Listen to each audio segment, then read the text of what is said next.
Hard Hat's all about showing up to play hard, doing what it takes to win. If you want to cement legacy, win another. He's your third center. You don't want to pump him up too much, but it's hard not to. This is maybe the most I've ever agreed with you.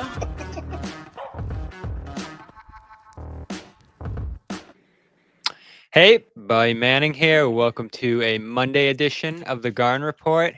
Michael Scotto in the house. We've been trying to get him on here for a while, and finally get to talk to you here, Michael. And good timing, too. You were in the house in Brooklyn over the weekend when Kristaps Porzingis made his return, and I know you guys down in New York still have some love in KP, love for KP in your hearts, and it's been interesting to watch this last 2 years with him in Boston. I was saying the other day, if you said he was going to miss this many games with Boston when the trade happened, probably would have been a failure.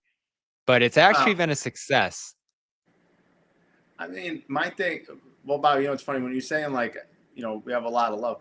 I probably have more love for Kristaps Porzingis than the Knicks fans. I'll say that. But big picture, yeah. I mean, I get what you're saying about him missing games, but at the end of the day, Porzingis showed up when it mattered most in the playoffs, finals. I know he got hurt for a little bit there, but and even the other day, just coming back, dropping, I think it was like 24 points in 32 minutes against Brooklyn. He was sensational. And when KP's healthy and right, he gives Boston a high level of rim protection, and he can spread the floor well to give Jason Tatum, Jaylen Brown, and Drew Holiday driving lanes. So he's been a great piece for them. And, credit to Brad Stevens for bringing him in here, and for KP, allowing him to kind of add to his legacy, certainly winning a title. And, hopefully for him, his goal, just catching up with him the other day, obviously try to get another one back to back. Yeah, and it was the most KP thing ever in some ways. He had the injury in the playoffs that no one ever heard of. Then this month, the illness that they couldn't figure out what it was. And you were there, I think, in the locker room as he tried to describe what it was and all the tests and this and that. And it still feels like going forward, there might be some ups and downs in the recovery here. So we'll see if he's active again on Tuesday against Brooklyn here in Boston as the two teams meet up again, and what his availability looks like the rest of the schedule here. But it was such a strange process. He played one game, I believe, against Toronto, or missed a game against Toronto with that illness, came back the next night against Detroit, and then missed the next 9 games through the Lakers game and everything else. And as he said yesterday, he wanted to come back for the Lakers game, but just couldn't. And it still doesn't totally feel like they know what went wrong with him there in terms of that illness. Yeah, look, in general, the entire winter season, whether it was the flu or something, it was just brutal for a lot of people in the NBA. So for KP, we were touching on that when he was in Brooklyn at Barclays Center. And the biggest thing for KP was after the game, he wasn't feeling as winded and like he needed to go lay down and go to bed. So he's gotten more of his stamina back. And ultimately for him going forward, that's going to be the biggest thing, obviously, making sure that he can build up his stamina and reps going towards the playoffs. In some ways, I always say this for players going into the playoffs. If you can come back before the playoffs, get games in under your belt, and you kind of rest up and save your body a little bit for the playoffs, you usually should be fresher. And in a way, I know for the Knicks, for example, with Jalen Brunson being hurt, it's a blow for them in the immediate future. But going into the playoffs, as long as he's, knock on wood, healthy and able to come back, it's going to be a huge lift for him to come back fresh. Because we all know certainly the Knicks get monitored a lot with Tom Thibodeau and the minutes police. Yeah, and they were wondering too with Porzingis in this game how many minutes he could go, and Joe's like 32. He went right up to 31, played the full fourth quarter, and that was the most impressive thing I thought about the game there. And there were a couple things. Obviously, the shooting percentage inside the arc, 8 and 9, was just ridiculous in there, especially early in the fourth quarter of that game. Linking up with Drew Holiday, it gives them that inside presence as you talk about, which they don't really have when he's not there.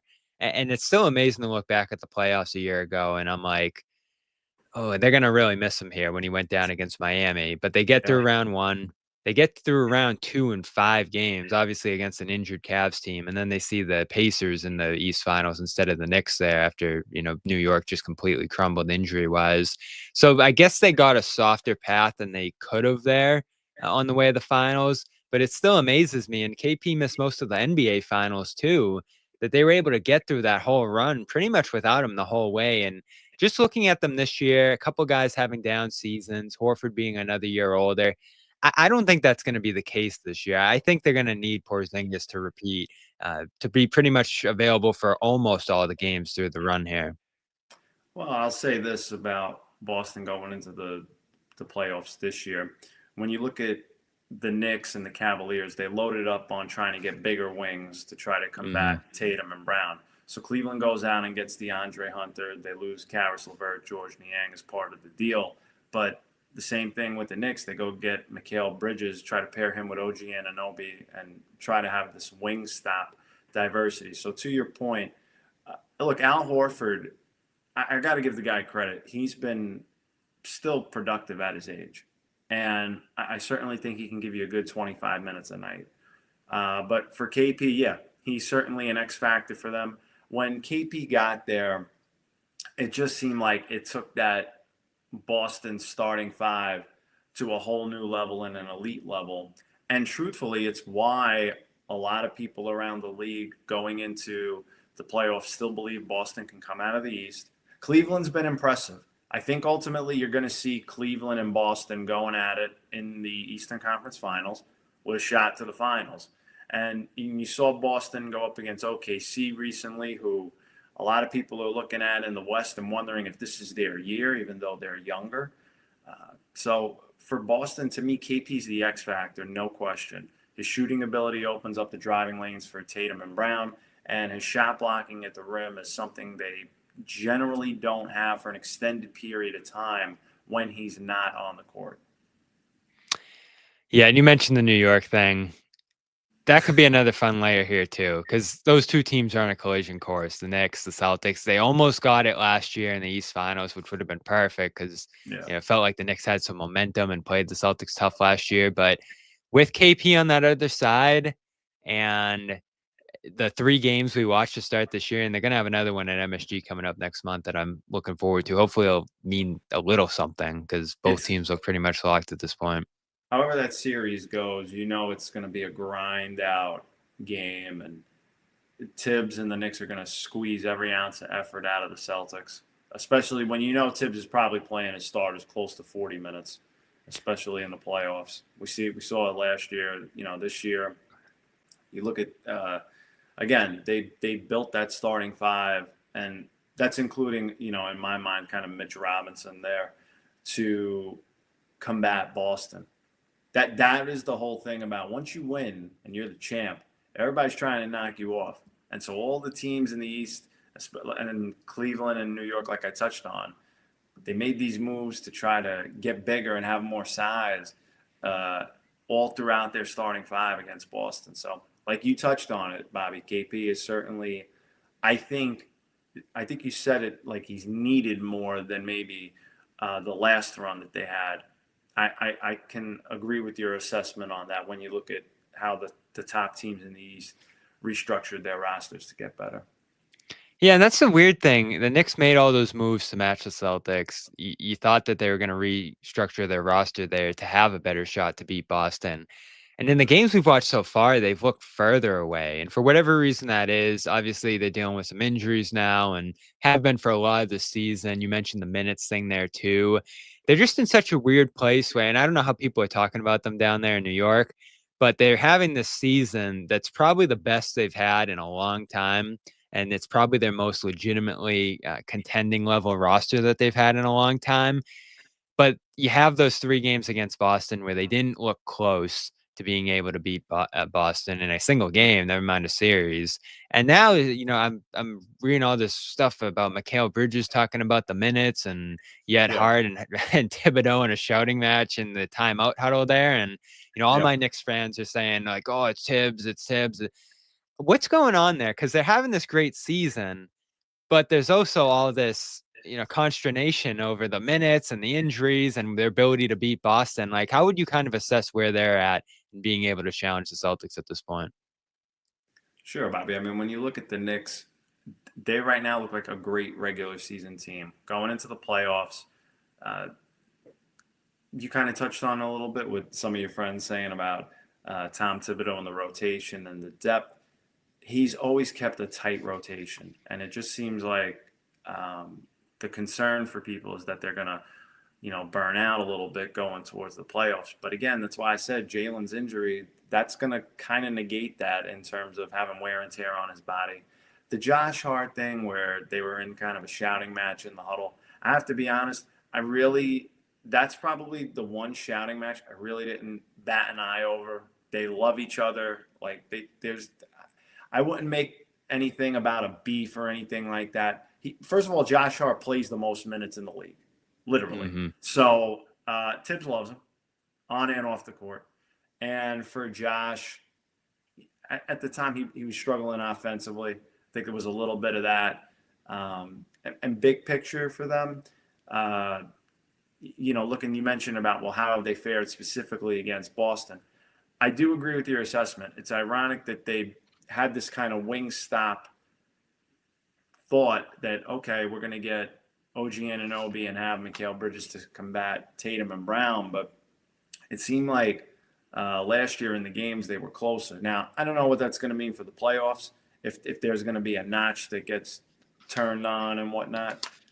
Brunson's going to be the closer for them. In some ways, they've needed Karl Towns to be equally the 1B as a closer, but Brunson takes so much usage. He's just getting a lot of shots at the end of games, in close games during the regular season. So that's something I'm monitoring for the playoffs. Is Karl Towns going to be equally the 1B closer to Jalen Brunson's 1A? I do think their effort level and the gap between them and Boston is going to be shrunk in the playoffs.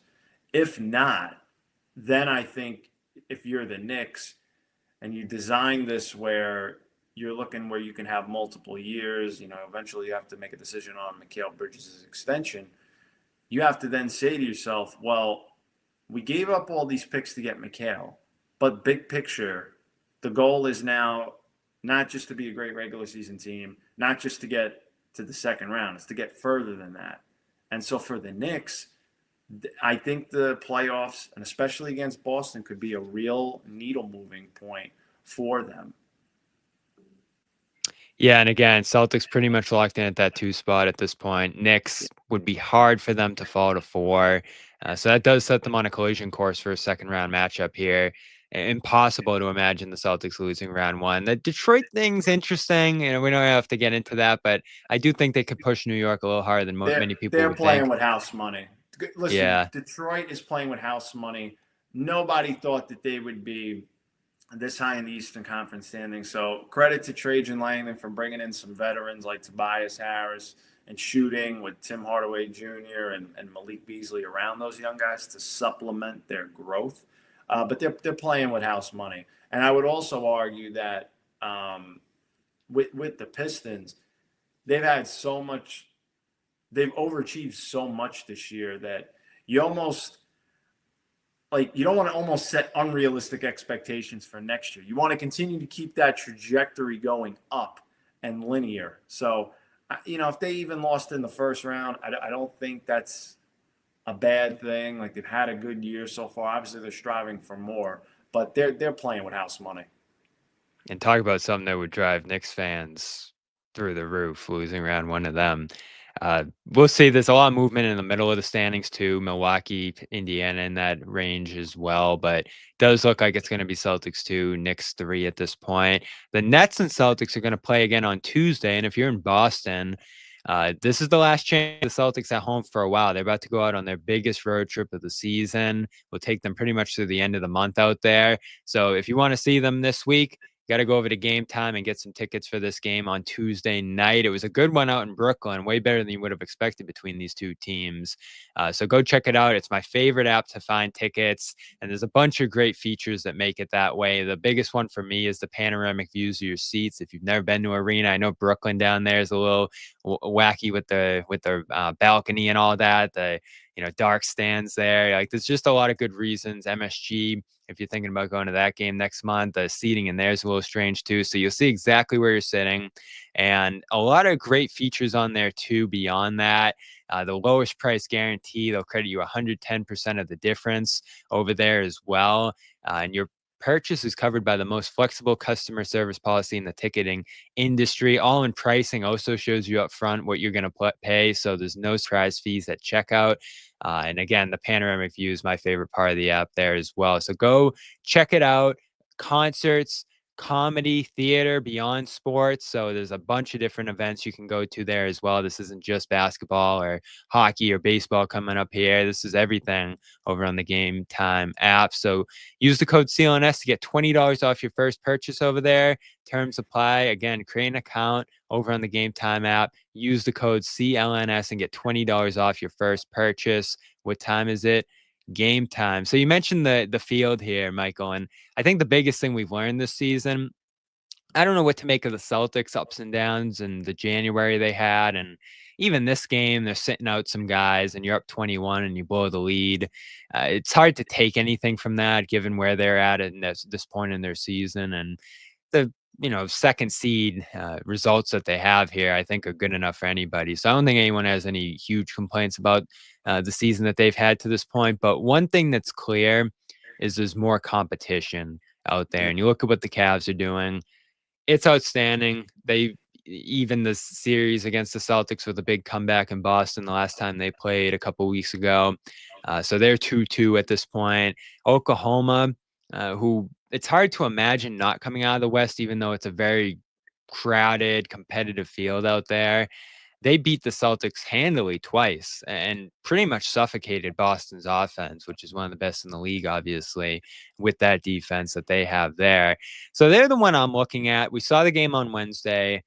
They found a way to slow all of Boston's role players. In the first game they played in January, they forced a ton of turnovers on the Celtics there. And you just look at the talent level they have across the board there. Obviously, SGA can outplay Tatum on any given night. When Jalen Williams is in the lineup, and he wasn't even in there for that game, he can outplay Jaylen Brown. And then you have the Chet Porzingis thing, the Caruso factor to match what Drew Holiday does. It's almost like they've added a player at every position to match up perfectly with Boston here. So there's no guarantee that that's going to be the finals.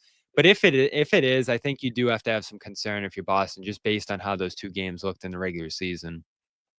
Yeah, I mean, also with Oklahoma City, Isaiah Hartenstein has been sensational for them. Gives them even more flexibility. Yeah.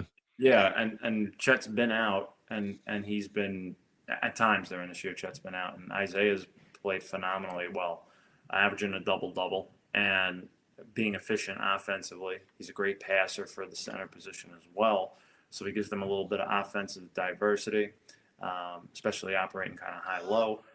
And then you've got, with Cleveland in particular, you have a team that has similar continuity. And you mentioned Oklahoma City. Cleveland and Oklahoma City have significant continuity throughout most of the core of their roster, similar to Boston. And I don't think it's a coincidence, Bobby, that those are some of the best teams in the NBA.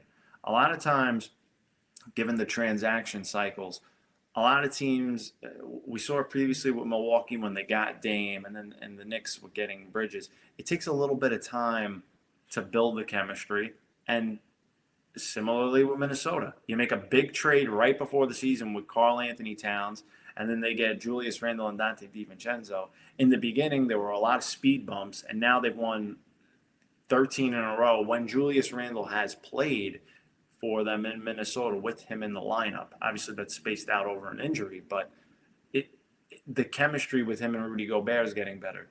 So for Boston, Cleveland, Oklahoma City, they already have an inherent advantage going into the playoffs, knowing most of their roster has been together. Sure, Cleveland and Oklahoma City made some upgrades on the margins, and that's not to say they're marginal players, but around the core with Isaiah Hartenstein, they get Caruso in Oklahoma City, and Cleveland gets DeAndre Hunter. For Boston, it's pretty much status quo. The biggest thing for Boston has been the rise of Peyton Pritchard as a Sixth Man of the Year candidate, and truthfully, in my opinion, the leading candidate for the Sixth Man of the Year award.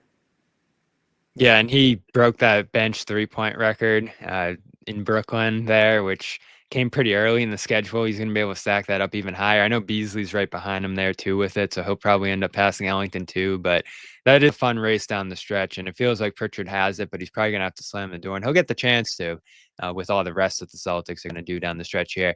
So Oklahoma scares me if I'm Boston. Cleveland doesn't. But you do have to start to take what they're doing seriously here a little bit. And I know everybody writes it off and says, oh, look at Atlanta that year in 2015. And there's been all these 1 seeds over the years. I think Toronto back around that time, who have these phenomenal regular seasons, but aren't quite the same in the playoffs. But just the amount of wings that they've stacked up, the way that hurt the Celtics in the last game there. And I thought that Hunter move was so awesome. What they gave up. The price they got him for and the impact he's made since. That's exactly what they needed there. A guy who can reach that high level on both ends of the floor that, the Tatums, Browns of the world can. And he's not that kind of player, but he can get there on certain nights. And I think that's played out for them so far. You look at what Mitchell's doing against Boston, his career, he's now the all-time leading points per game scorer against the Celtics, passing Michael Jordan. And then you have all that size out there. So the Mobley thing's the swing one for me. Is he going to play like an all-star in a series against Boston? I think that could steal it for Cleveland. But just based on what we saw in the 4 games, Cavs came back just scrambling from down 20 in both of their wins. But the brunt of those series, the brunt of those games, I'd say, the Celtics were in control. So Celtics have been a great road team. They're going to have to go on the road for that series, obviously, now if it happens. I don't think that's a massive concern to me. So I'd be picking Boston in that series. But the fact that the Cavs have the best offense in the league by a good amount right now, a coach who I think can match up capably with Joe Mazzulla with like the cutting edge philosophies he has, and the fact that they just go out and win every game, like 16 straight, like it's nothing. And almost got 17 straight against Orlando yesterday. Yeah. I have to start to take them seriously. I'm not going to pick them in a series over Boston, but you do have to start to take notice. Oh, if you haven't taken them seriously by now, I think you're doing them a disservice, to be honest. Like Evan Mobley's taken a step forward. You've gotten more consistent, strong play from Darius Garland. And at first, last year with Donovan Mitchell, they needed, it looked like they needed a little bit more cohesion. Kenny Atkinson has got them both playing at a high level. And then we touched on Hunter. We haven't even talked about, I think Cleveland has the best depth overall in the Eastern Conference. When you look top to bottom at their roster, you got guys like coming off the bench. You got Max Strus, you got Sam Merrill. Sam Merrill, some nights it's hard for him to get minutes. He's a really good shooter. Just going through their entire lineup, they've got the depth at least to hang in, and that's why I think you've seen in some of the games they've shrunk those deficits against Boston. But to your point, Boston, for the majority of those games, has had the dominant edge and controlled the game for the most part. I'm with you as of today that Boston's coming out of the East, but I do think Cleveland has a legitimate shot to make it a 6+ game series.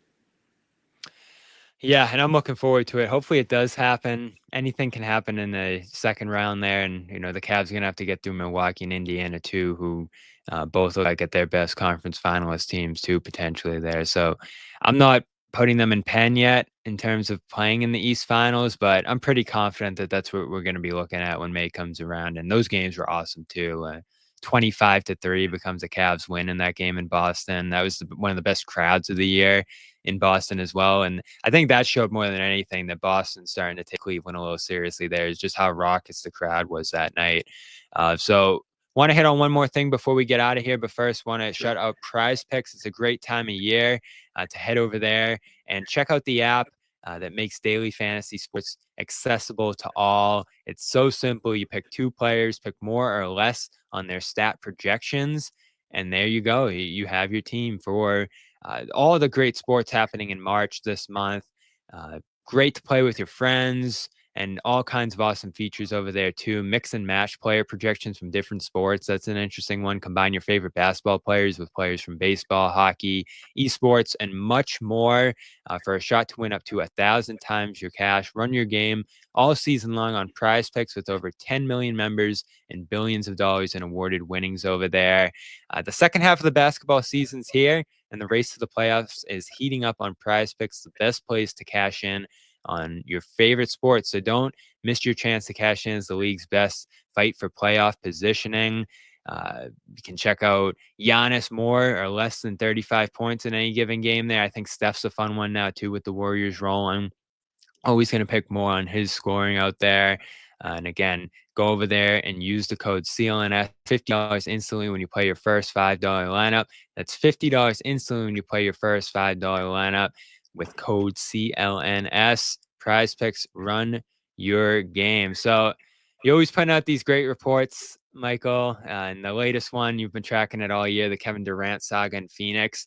I watch them every night. I thought they were going to be good this year, and they aren't. And it just seems to be getting worse by the game out there. And even though Dallas is opening this door wide open for them to get into the play-in, you still don't know if they're going to actually step through it and take it here. And like they have to climb a couple more games over the last 10 to 15 here to even get in the play-in. And it doesn't feel like they can win it over some of the other teams out there. So this feels like it's coming to an end. They obviously had his name in a bunch of different trade rumors throughout that deadline process there. It even felt like in the final days leading up to the deadline that a deal was actually going to get done. There was a big Golden State thing that he's talked about, not wanting to go there mid-season. I heard Miami was really close when the Butler saga was, starting to come together there. And it still feels like that would be a possibility over the summer as well, with Miami trying to reshape their roster now. They don't have anything to work around right now on that roster. So 2 things. What's going to happen with Durant this summer, you think? And what does he have left to give a contending team at this point in his career after it just hasn't worked out in Phoenix? Well, look, Phoenix started the year hot, and then they've gone incredibly inconsistent since. There's been times where it seems like Bradley Beal has been made out to be the scapegoat at times, even though he's offensively been efficient. For Kevin Durant, what does he have to give? I mean, Kevin Durant is still one of the best offensive players in the NBA, unquestionably. And at the end of the day, anytime you walk into an arena with KD, he can go for 30-plus a night. There's something to be said for that, still at his age and coming off the Achilles injury.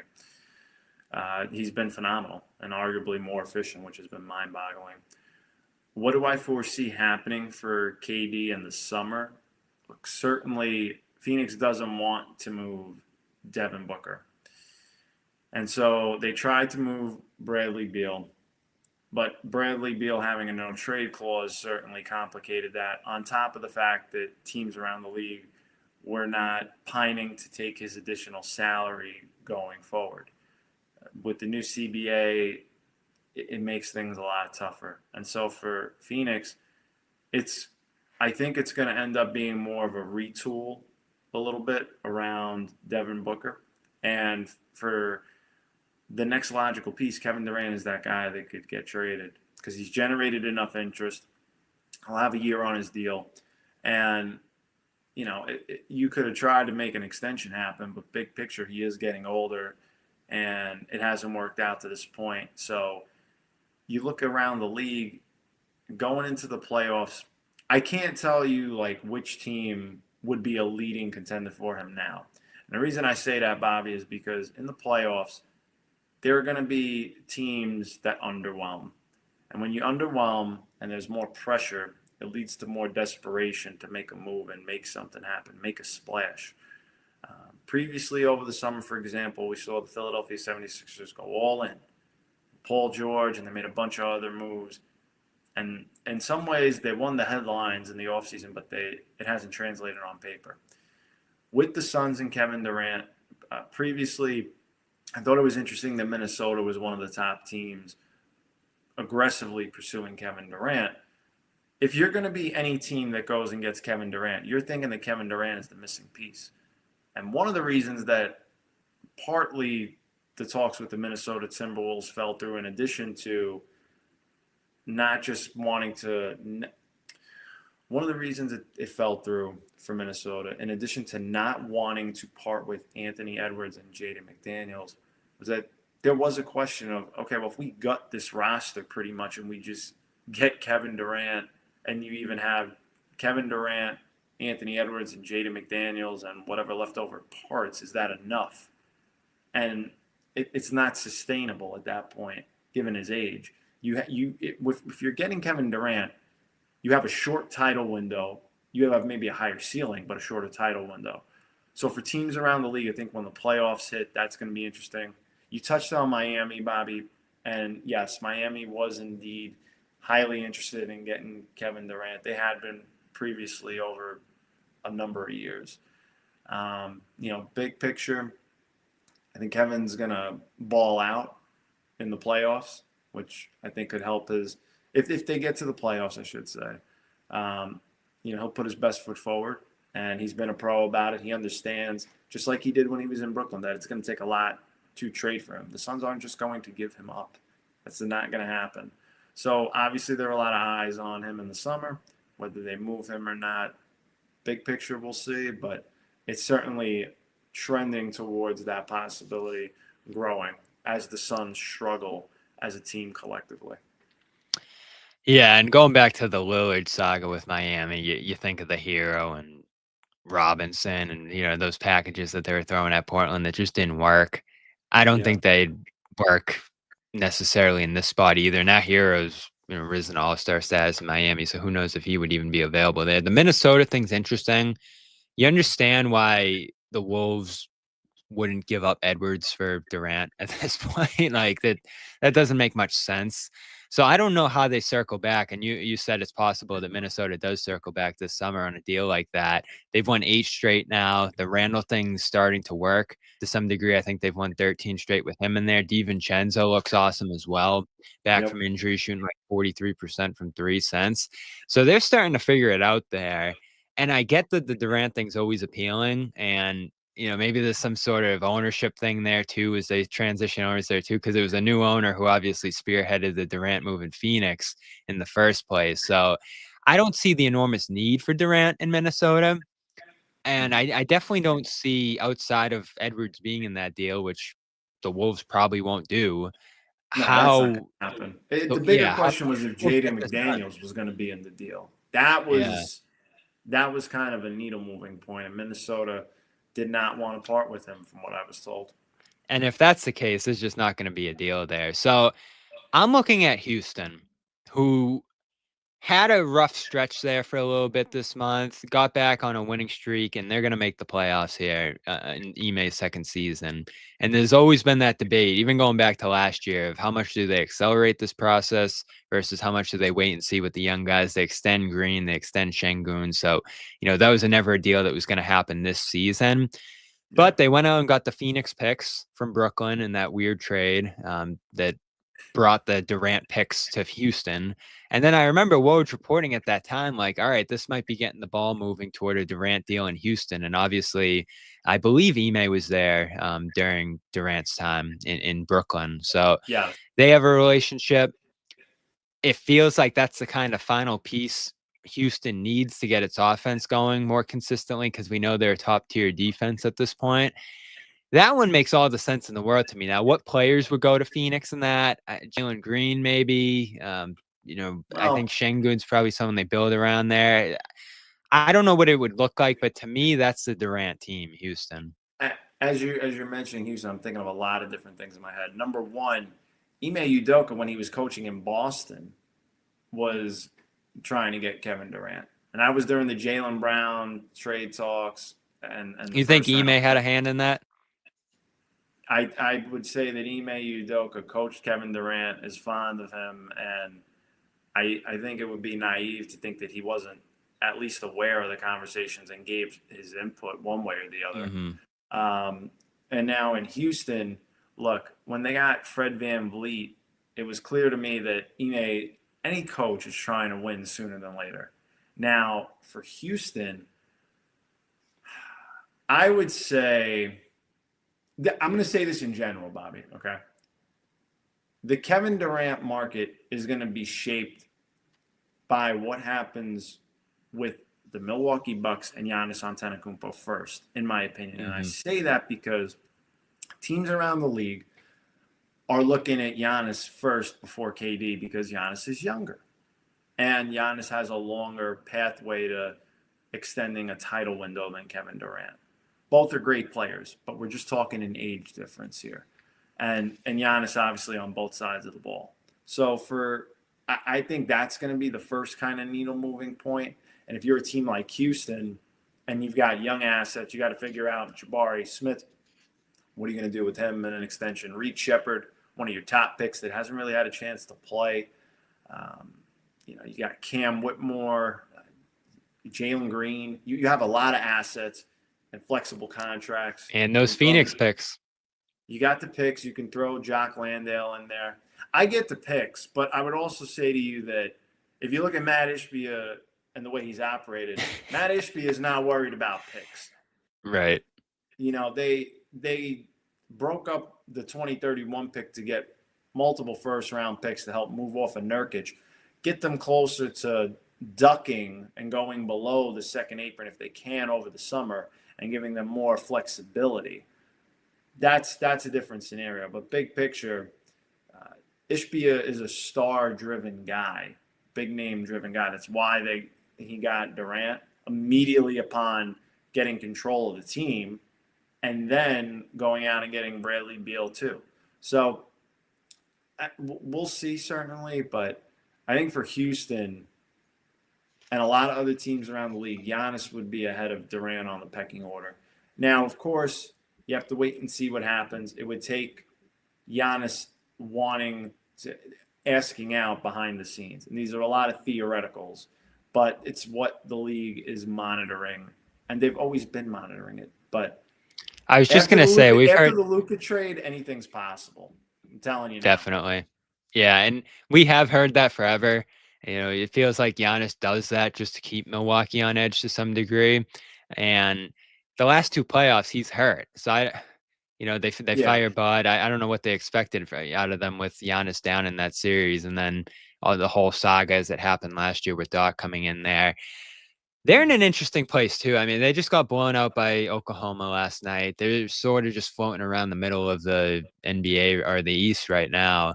Right. Does it feel more real than ever, that pressure on them to win this year, or the possibility that something could happen with Giannis this summer if they don't? Well, they certainly tried to improve their chances by going out and getting Kyle Kuzma before the trade deadline and parting ways with Chris Middleton. And so, yeah, I would say there's pressure every year you have Giannis because big picture, anytime you have a star in a market like that, there's always pressure. And the whole league is always going to be waiting to pounce at an opportunity like that. So I certainly think, as I touched on earlier on your show, that the playoffs are going to dictate a lot for Milwaukee in the future going forward. Obviously, they paired Giannis and Dame Lillard together to give themselves a higher ceiling. But ever since the finals, when they won, slowly the trajectory has gone the opposite way. And so I think it's going to be somewhat of a needle-moving point coming up here. He's Michael Scotto, always a great follow for all the news, rumors, happenings around the NBA, and of course, everything happening down there in New York City as well. Celtics-Nets coming up tomorrow. We will have coverage of that. And again, check out Hoopshype for all of his coverage, as well as his Twitter account there, Mike A. Scotto. Great to have you here, Michael. Always good seeing you, and hopefully we'll see you down the line here somewhere into the playoffs. Always, Bobby. Keep up the great work as well on your end. It's always good to see you in town, my man. No one's sneaking a vegan brownie by me, I'll tell you that. Okay, you know what, John? We're going to do it. You have to feel that way too, Bobby. I have to feel that way? Let's Yeah. fly out over and make Luke your first center. Bobby, we gave you Luke an hour early. We're not going to end this on a damn conversation about Luke